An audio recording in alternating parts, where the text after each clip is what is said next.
Bonjour à tous, j'espère que vous allez bien. Bienvenue dans un nouvel épisode de Privilégiés. Comme vous le savez, à chaque semaine, on accueille des entrepreneurs et des entrepreneurs à succès qui contribuent activement à l'économie d'aujourd'hui et au futur de demain.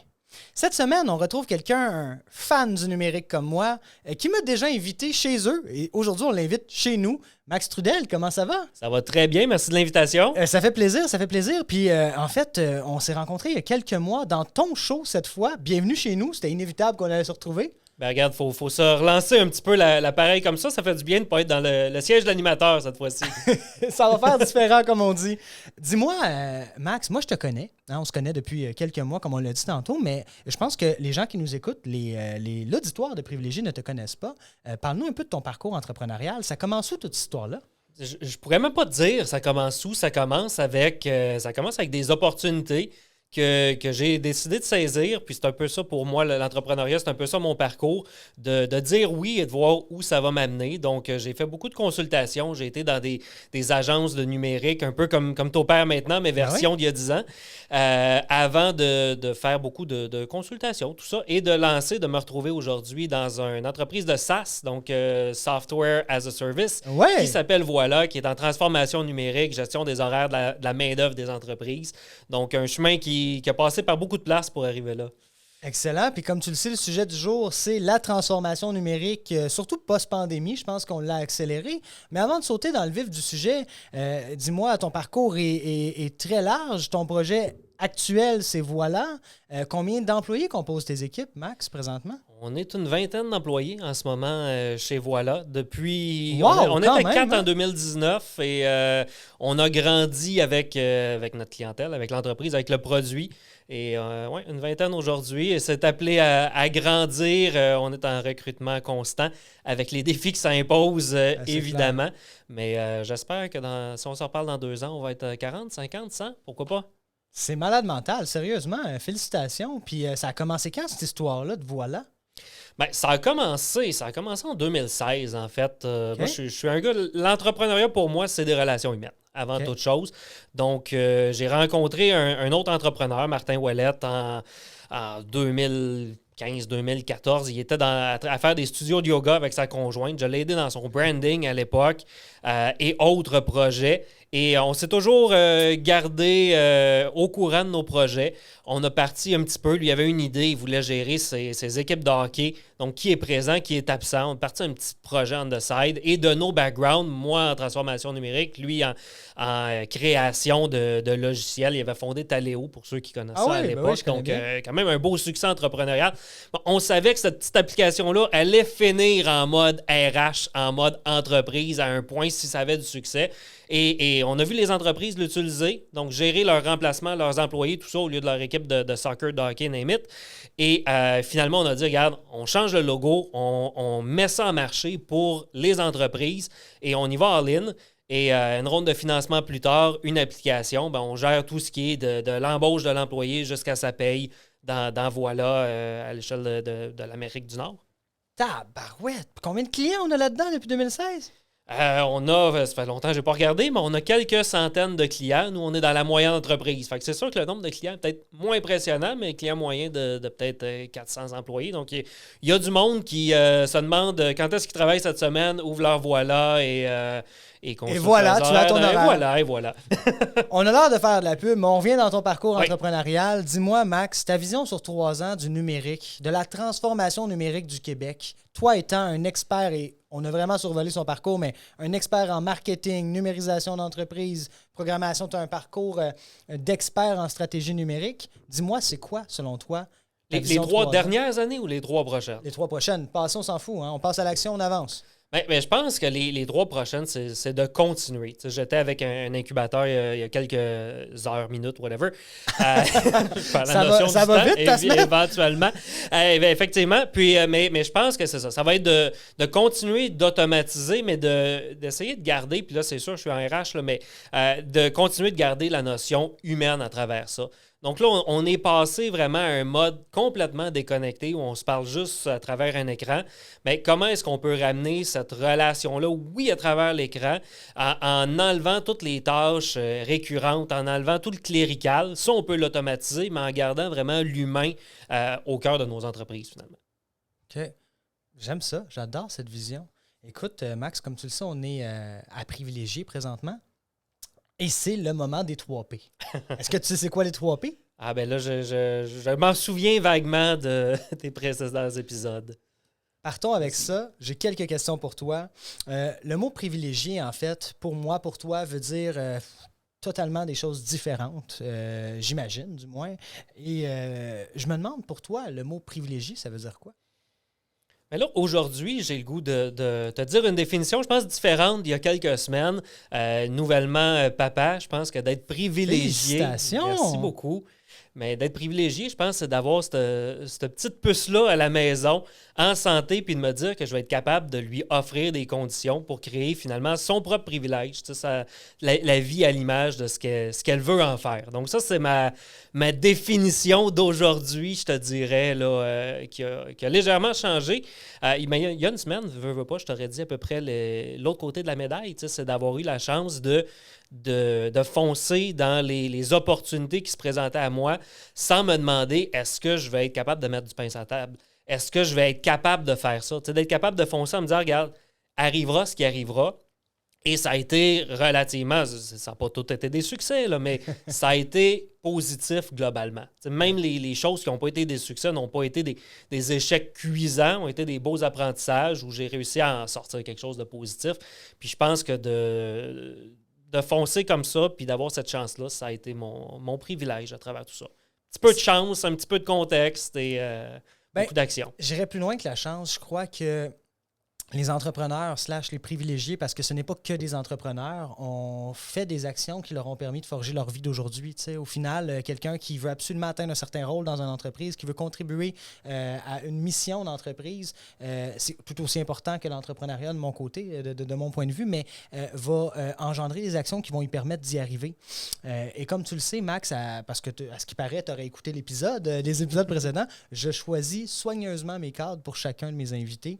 Et aujourd'hui, je trouve que celui-ci te représentait parce que de travailler fort, ben, ça bat le talent. Et on a survolé rapidement tantôt ton parcours, mais c'est quoi ton parcours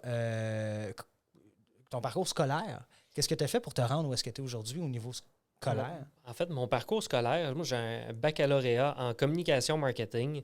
J'étais dans les premières cohortes de ce programme-là. Donc encore là, je fonçais dans quelque chose que je ne savais pas trop qu'est-ce que ça mangeait en hiver.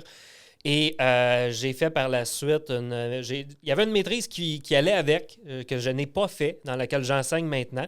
Oui, c'est vrai. Et dont j'ai eu la chance de venir rencontrer aussi, d'ailleurs. Exactement. Puis j'ai fait, en fait, l'autre maîtrise où j'enseigne, qui est gestion du commerce électronique, donc gestion d'entreprise numérique. Je trouvais à l'époque qu'on sortait d'un programme de marketing. Je n'étais pas un marketeur à la base. J'aimais ça, mais moi, c'était de l'opérationnaliser, c'était de trouver les bonnes pièces du puzzle plus que de gérer des campagnes, tout ça. Je suis pourri là-dedans. Fait que je suis allé chercher cette composante numérique-là. Puis pour te donner une idée, à l'époque, les gens faisaient leur thèse de fin de maîtrise. Est-ce que les banques devraient avoir une application mobile? Ça, c'était mon sujet. Et est-ce que Facebook servirait éventuellement aux entreprises? Donc, ça fait pas si longtemps que ça, mais j'avais fait mon projet de fin de maîtrise. J'avais été appelé à aller en Italie présenter le portrait de l'industrie mobile bancaire au Canada, sujet on ne peut plus passionnant, mais complètement dépassé en date d'aujourd'hui. C'est excellent. Ça ressemble à ça. Honnêtement, je ne pensais pas. Au départ, là, moi, je regardais ça à l'université, un autre 4 ans assis sur des bancs d'école. J'avais travaillé tout l'été en construction. Je ne pensais pas retourner là.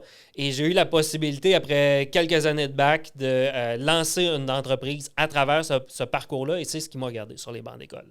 Donc, je faisais des travaux pour des clients réels, pour mes clients. J'embauchais des collègues de classe sur des bouts de mandat, tout ça. Puis cette dynamique entrepreneuriale m'a gardé. Puis c'est ce que je trouve, honnêtement, pas pour faire la promotion, mais de l'Université de Sherbrooke, c'est très entrepreneurial. Il y a une mentalité. Je ne dis pas que tout le monde va sortir de l'entrepreneur, mais c'est un peu cette mentalité-là qui te garde allumé et qui m'a gardé sur les bancs d'école aussi longtemps, au point où il ils m'ont rappelé pour enseigner, mais sinon, je serais probablement à poser de la brique en quelque part. Ben, puis écoute, moi, mettons que tu me demandes aujourd'hui, puis c'est drôle parce que tantôt on a parlé de privilège. C'est quoi le privilège pour toi? C'est de pouvoir offrir un environnement de vie à ta petite puce, ton enfant, qui va lui permettre de créer son propre privilège. Comme tu le sais, j'ai des jumeaux de 8 mois. Aujourd'hui, en passant, le 19 mai, c'est rare que j'ai des dates pendant qu'on tourne, mais c'est leur anniversaire. Bon anniversaire. Oui, bon anniversaire, Oli et Léo. Et de mon point de vue, mon privilège, disons qu'on se limite à cette pièce, ça a été de la hauteur de mon secondaire 4, parce que j'ai pas de secondaire 5, avoir pu inspirer du moins ou partager mes connaissances avec ta classe de l'Université de Sherbrooke. Pour moi, ça a été un privilège. Ça fait partie d'un privilège, mais je pense que tous ces privilèges nous amène à être privilégiés de vivre une vie qu'on a choisie, vivre une vie qui nous passionne, dans une vie où moi, je ne travaille jamais. T'sais. Oui, puis il n'y a pas de chemin pour l'entrepreneuriat. Oui, l'université, la formation, tout ça, l'expertise, je veux dire, professionnelle, c'est un chemin. Mais tu n'es pas obligé de passer par là. T'en es la preuve. Si on est passionné, il y a 1000 chemins, puis il y a 1000 façons d'être entrepreneur. Il y a tellement de chapeaux à porter, tu porteras bien. Si la comptabilité, c'est pas ton bassin, ben, comprends tes chiffres. Évidemment, je dis pas que c'est difficile d'être entrepreneur sans comprendre ses chiffres, tu risques de te faire avoir, là, mais laisse ce chapeau-là à quelqu'un d'autre, puis prends ceux avec lesquels tu es confortable selon ton parcours. Donc, si tu veux te lancer, peu importe d'où tu viens, trouve une idée, trouve une passion, fais-le. Là. 100%. L'entrepreneur branché de la Rive-Sud, dans ton show de radio, justement, on parle beaucoup d'entrepreneuriat. Mais avant tout, je me demande comment tu as acquis ton privilège globalement d'être où est-ce que tu es rendu aujourd'hui? Mon privilège d'être où est-ce que je suis rendu aujourd'hui, c'est... Je me suis fait dire quand j'étais petit une phrase qui m'a resté en tête toute ma vie, c'est « Dans la vie, c'est pas qui tu es, c'est qui tu connais. » Ah oui? OK. Donc, j'ai toujours été un peu dans ce mindset-là de garder un réseau de contacts, de garder contact avec les gens, de faire un maximum de rencontres sans me dire tout le temps qu'est-ce que ça peut m'apporter. Donc, j'aime aller, puis j'aime rencontrer. Puis mon show de radio, c'est un peu ça. C'est des opportunités de rencontrer plein de gens dont j'aurais pas croisé le parcours autrement. Donc, c'est un peu comme ça que je le vois. Et ce qui m'a amené ici, ça a été ça. J'ai parti d'une première entreprise qui a fusionné avec une autre. J'ai rencontré des gens. On a été achetés. On a reparti à autre chose. Ces mêmes gens-là m'ont offert éventuellement un show de radio. J'ai rencontré des clients à travers ça qui est rendu mon président, mon partner, Martin, que j'ai rencontré, qui était mon client dans le temps. Donc, c'est une file de rencontres qui m'a permis de me faire offrir des opportunités pour lesquelles j'étais aucunement qualifié dans certains cas parce qu'on avait un fit, parce qu'on l'a essayé ensemble, puis bon, on a appris le métier sur le tas après. Là. C'est magnifique. Si vous êtes du type 5 à 7, Max vous recommande de jaser avec les gens au bar. Ça peut être payant. Tout à fait, mais je suis pourri dans les 5 à 7. C'est ça le pire. Moi aussi, quand c'est à la glace, c'est comme « Salut, t'aimes ton martini? » Non, je suis pas de ce genre-là. Et ma dernière question dans les 3 P, Max. Est-ce que ta perception du privilège entre le Max qui fonçait dans l'entrepreneuriat, qui sortait de l'école de communication, et le Max d'aujourd'hui a changé? Pas vraiment. Je pense que j'ai encore ce même mindset-là. J'ai pas d'objectif en entrepreneuriat. Je me dis pas, il faut que je bâtisse, j'entendais certains de tes précédents invités, là, une business de 100 millions, il faut que je sois encore là, il faut que je fasse ça. Je me laisse aller un peu, je te dirais, au fil de la vie. Tant que je me lève le matin, je suis encore passionné, j'ai le goût de relever les problèmes qui se posent à moi dans ma journée, bien, ça veut dire que je suis à la bonne place. Puis si quelqu'un me propose une autre opportunité, ben, je vais essayer de l'additionner, je vais essayer de trouver un autre 10 heures. Merci Charlie de m'empêcher de dormir, ça me permet de travailler un petit peu plus. Moi aussi, ça marche. Hey, ceux qui me disent je suis pas capable de me lever le matin, tu fais 1 ou 2 enfants, ça fonctionne. Exactement. Garanti. Puis c'est ça, fait que j'accumule ces expériences-là, puis des fois, il y en a dont j'ai fait le tour, puis on laisse la chance au suivant de ce côté-là. J'essaie tout le temps justement de me former un peu une relève, d'inviter des gens à donner des conférences dans mon cours pour qu'un jour, ben, ça leur tente de reprendre ce cours-là ou de devenir enseignant.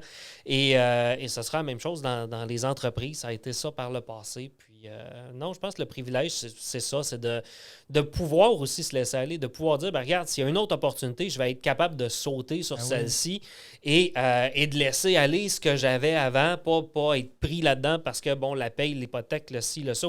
J'en ai là, de tout ça, mais je pense que je me suis donné un peu cet espace-là pour respirer puis avoir Le privilège de choisir ce que je veux faire demain matin. 100%. Puis, Un long chemin pour arriver à ma réponse. Oui, non, mais c'était bien détaillé. Puis c'est important parce que je dis souvent, travailler pour un salaire, c'est la pire chose à faire, dans le sens que il faut que tu travailles pour une mission, il faut que tu travailles pour une vision, il faut que tu travailles pour grandir professionnellement et personnellement. Et c'est un peu ça que tu veux dire, en fait, pour le dire dans mes mots, de donner de l'espace, c'est que tu peux te permettre aujourd'hui de te dire, je vais aller... Il n'y a rien de moins payant qu'être enseignant à l'université de ce que je sais dans mes livres à moi, mais dans le sens, tu ne fais pas ça pour l'argent, j'imagine. Non, tout à fait. Bon, donc tu le fais parce que tu as une valeur sociale de dire, j'aime ça redonner aux autres. J'aime ça, apprendre à la future génération comment moi j'ai fait pour me rendre là ou comment ça fonctionne. Et cet espace-là, on en a besoin pour faire des choses comme ça. Et pour ceux qui nous écoutent, le podcast n'est aucunement rémunéré. On ne fait pas... au contraire, là, ça coûte une fortune. C'est un peu ce que j'allais dire. C'est pas le plus payant à l'université, mais probablement plus qu'un podcast. 100%!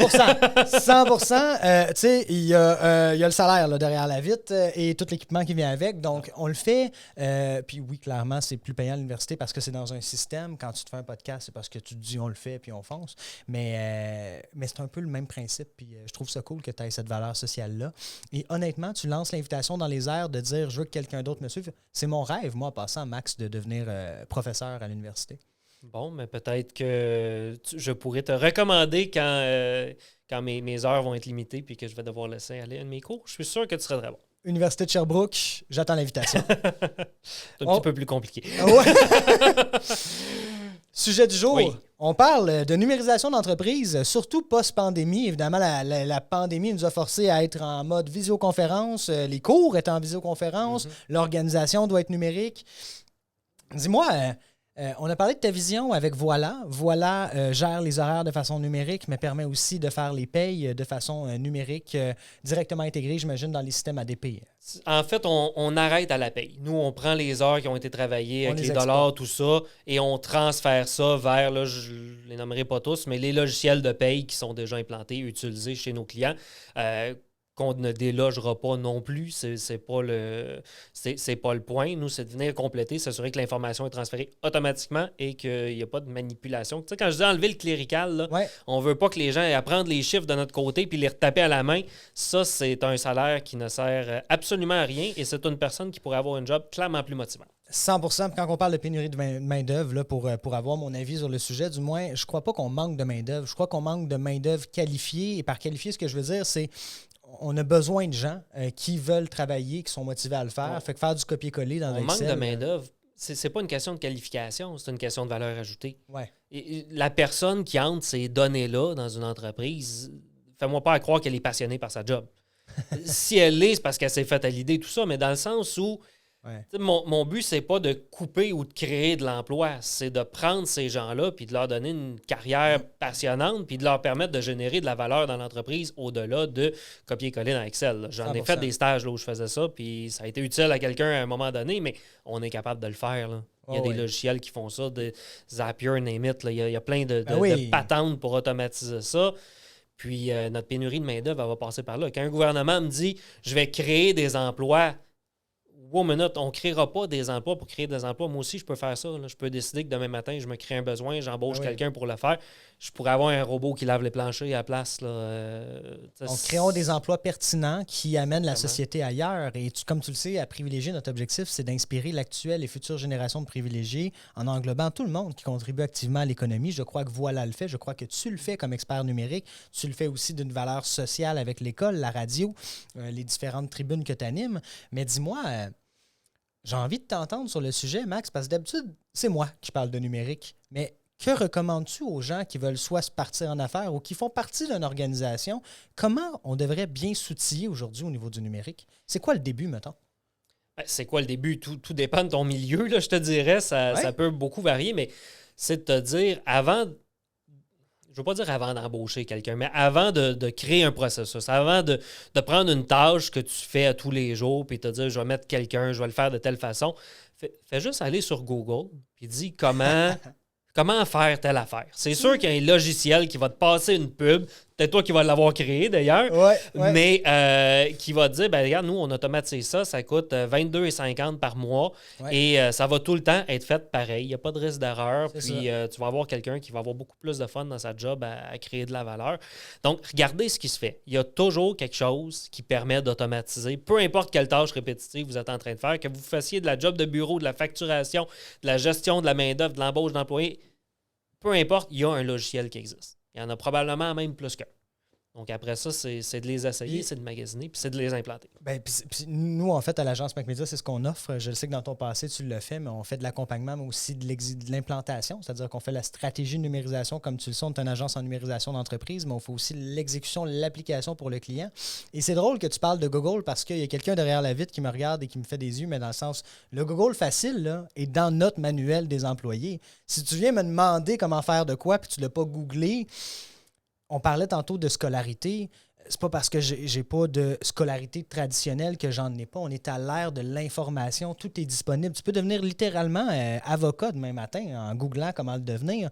J'exagère. Il y a des ordres professionnels qui régissent... Plusieurs membres de ma famille qui n'aimeront pas cet épisode tout d'un coup. Ah oui? Non, mais... mais c'est vrai. Tu peux aller chercher presque...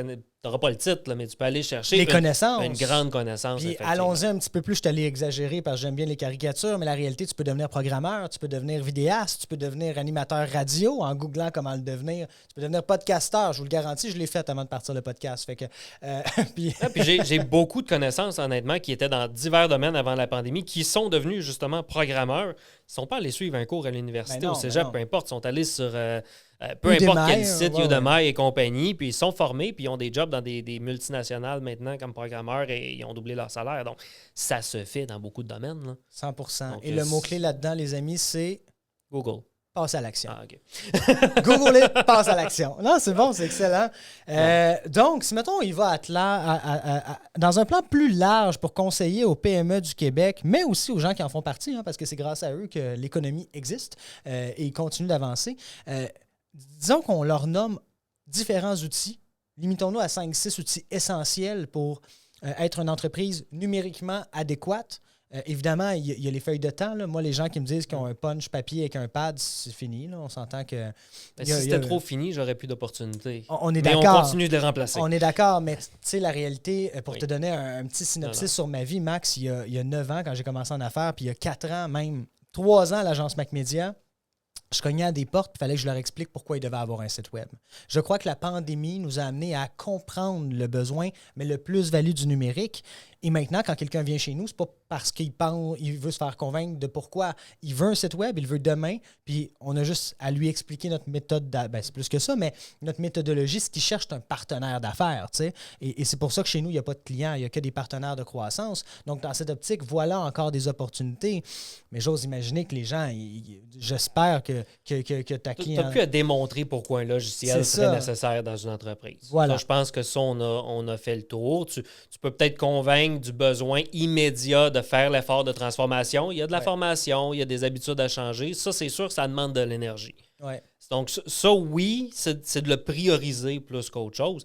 Mais j'ai pas connu d'entrepreneurs qui m'ont dit, ben regarde, j'aime mieux faire un processus sur papier qui me coûte un employé à temps plein que de l'automatiser, prendre cet employé-là puis lui faire créer de la valeur ailleurs. Non, on est d'accord, on est d'accord. C'est pas ça, la discussion depuis là. Ben oui, surtout en temps de pénurie de main-d'œuvre. Si tu peux récupérer des bras pour faire autre chose, tu le fais. Puis on n'est plus dans une ère non plus où amener un logiciel, c'est engager 3 personnes au TI pour gérer un serveur au cas où que le logiciel nous lâche. Non, le logiciel, il est dans le nuage, il se gère tout seul, il est disponible 99,99999% du temps.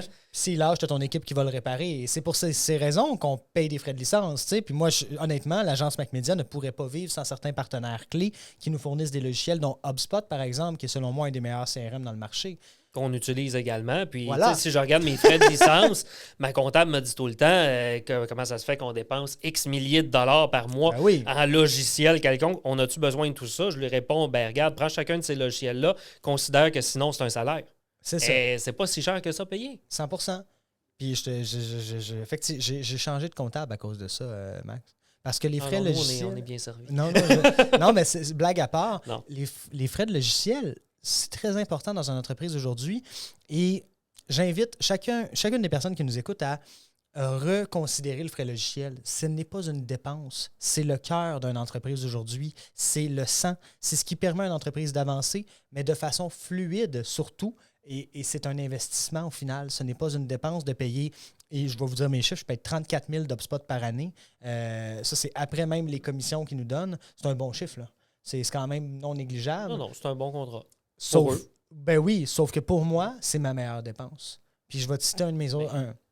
Mais je sais pas ce que tu fais avec HubSpot. J'en comprends que tu gères sûrement beaucoup de campagnes de marketing en plus de la partie CRM. Bien là. sûr. Mais j'imagine que ça te rapporte beaucoup plus que ce que tu y dépenses. Certainement. Puis, sinon, tu le ferais pas. Ben, on est d'accord. Fait que je pense que le conseil qu'on peut donner aux gens qui nous écoutent, qui sont intéressés par la numérisation d'entreprise ou qui sont là-dedans présentement, c'est, moi, je vais vous dire une chose, lâchez pas, parce que c'est vrai que c'est demandant une migration numérique. En passant, je fais de l'implantation numérique comme tu le fais avec Voilà. Mais deuxièmement, analysez adéquatement les logiciels avant de les implanter. Mais surtout, si vous avez à les présenter à quelqu'un au niveau de la dépense, l'approbation de contrôleur, ne justifiez pas une dépense logicielle. Justifiez un rendement de productivité. Hein? C'est un peu ce qu'on dit depuis tantôt, en fait. Tout à fait. Puis nous, un des derniers ajouts qu'on a fait sur notre site, c'est une calculatrice. C'est sûr que ça se base sur des moyennes. C'est pas précis, mais voici combien tu devrais économiser si tu implantes notre logiciel. Et c'est du 10 fois et plus la dépense.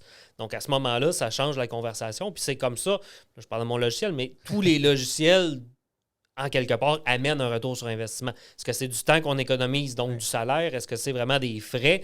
Je connais plus ou moins de logiciels qui vous font perdre du temps, peut-être Chatroulette, mais sinon... ça fait longtemps que je peux aller là-dessus. J'en cherchais un loin, là, je voulais pas cibler personne.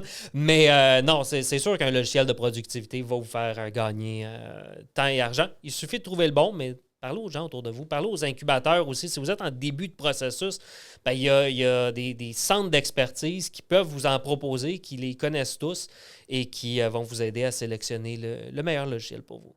Excellent. Écoute, Max, c'est déjà la fin. Ça va vite, hein? Ça va très vite. Ça va très, très vite. On va se retrouver sûrement dans une autre tribune parce que je pense que le sujet de la numérisation mérite plus que le 30 minutes qu'on accorde à nos capsules.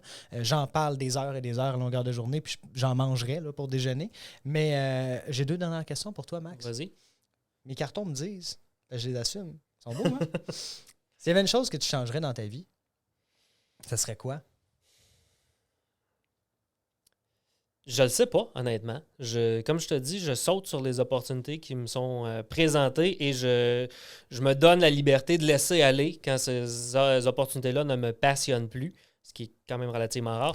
Mais, fait que non, je suis très, très content de la vie que j'ai créée et que j'opère aujourd'hui. Donc, il n'y a pas grand-chose que je changerais. Si je pouvais, j'ajouterais des heures dans la journée, mais ce bout-là, je pense que je n'ai pas le contrôle. Ben, c'est une bonne réponse. Je pense que c'est une bonne réponse, sincèrement. Puis, moi, tu me le demanderais, je pense que je te répondrais la même chose. C'est dur, hein, de se dire qu'est-ce que je changerais parce que c'est le parcours qui fait la destination au final. Puis, oui, tu fais des erreurs de parcours, mais ils t'apprennent des choses. Hein? Puis, au même titre qu'à l'école, à l'école, c'est différent. On va te dire, le but à un examen, c'est de le passer, on est d'accord. Mais pour moi, les erreurs que tu vas faire dans cet examen-là, en essayant de le faire, sont supposées t'apprendre plus que le cours en lui-même. Puis, la vie, c'est ce qu'elle fait, en fait, tout simplement. Exact. Puis tu sais, c'est pas pour dire que j'ai pas fait d'erreur, que j'ai pas eu des passe-toffs, mais effectivement, j'en suis sorti avec des contacts, j'en suis sorti avec des opportunités, puis c'est ces obstacles-là, ces aventures-là qui m'ont fait rebondir vers les défis suivants, vers les opportunités suivantes qui, elles, étaient phénoménales. Donc, si j'étais pas passé par ces places-là, je serais pas allé aux endroits où j'ai adoré être par la suite. Donc, non, je ne changerai rien. Excellent. Puis pour inspirer notre actuelle et future génération de privilégiés, qu'est-ce que tu leur donnerais comme conseil à ceux qui nous écoutent? Dites oui, foncez. Je ne sais pas, il y a un film, je me souviens, c'était pourri, honnêtement. Je pense que c'était Jim Carrey qui faisait juste des oui à tout ce qu'on lui proposait. C'était bon, ça. Je me souviens plus si c'était bon, mais j'aime la mentalité de la chose. Ou si tu te forces de dire oui au lieu de te demander est-ce que je devrais, ben généralement, ça va t'ouvrir des portes, puis tu diras non après l'avoir essayé. Si tu me proposes quelque chose à goûter, je vais y goûter si je connais pas ça. Après ça, je te dirais peut-être que j'aime pas ça. Mais au moins, je vais l'avoir essayé. Si tu me proposes un projet, Ben, avant de dire « Ah, peut-être, ah, je manque de temps, ah, c'est pas ci, c'est pas ça », regarde, je vais l'essayer, puis j'aurai de l'air de la personne plate qui laisse tomber par la suite, puis souvent, ça n'arrivera pas. Et that's it. Donc, osez, essayez-le. Qu'est-ce que vous avez à perdre en bout de ligne? C'est sûr que s'il y a un chèque d'1 million pour bâtir une usine, c'est un autre game, mais il y a moyen de faire le même projet sans bâtir votre usine et de l'essayer. Juste sauter dans l'aventure, puis voyez où ça vous mène. À 100%. Puis tu parles d'essayer, puis on a un cadeau pour toi. Comme tu le sais ici, notre objectif, c'est d'inspirer, en fait, les actuels et futurs privilégiés, mais aussi de faire de l'économie circulaire et d'encourager l'économie d'ici. On a Manon, la main magique, qui va venir nous porter une magnifique trousse à l'instant, s'il vous plaît, pour donner un clin d'œil à Tout le monde en parle. Donc, Manon, est-ce que tu peux nous apporter... Merci beaucoup. Donc, Stéphanie B. Merci. T'offres une magnifique trousse pour prendre soin de ta peau, mais aussi prendre soin de soi, un corps sain, un esprit sain, hein, comme on dit. Personnellement, je l'utilise à tous les matins. C'est sûr que je vais l'utiliser. Puis ça, tu me ramènes à ta dernière question. Vas-y. Ce que je changerais peut-être, c'est de prendre soin un petit peu plus l'hygiène de vie des fois à travers tous ces projets-là. Prends le bord. C'est un très bon point. Très bon premier step à ça. Excellent. Tu m'en donneras des nouvelles. Merci beaucoup, Max, d'être venu nous voir aujourd'hui, sincèrement. Merci à toi de l'invitation. Toujours un plaisir de jaser. Merveilleux. Un mot de la fin? Action, sauter, opportunité. Merci tout le monde. On se revoit la semaine prochaine pour un nouvel épisode de Privilégié. Je vous invite à télécharger dès maintenant l'application dans l'App Store Privilégié, Google Store aussi. C'est merveilleux. Je vous en dis plus dans le prochain épisode et dans la vidéo de lancement qui va sortir cette semaine. Merci tout le monde. Bonne fin de journée.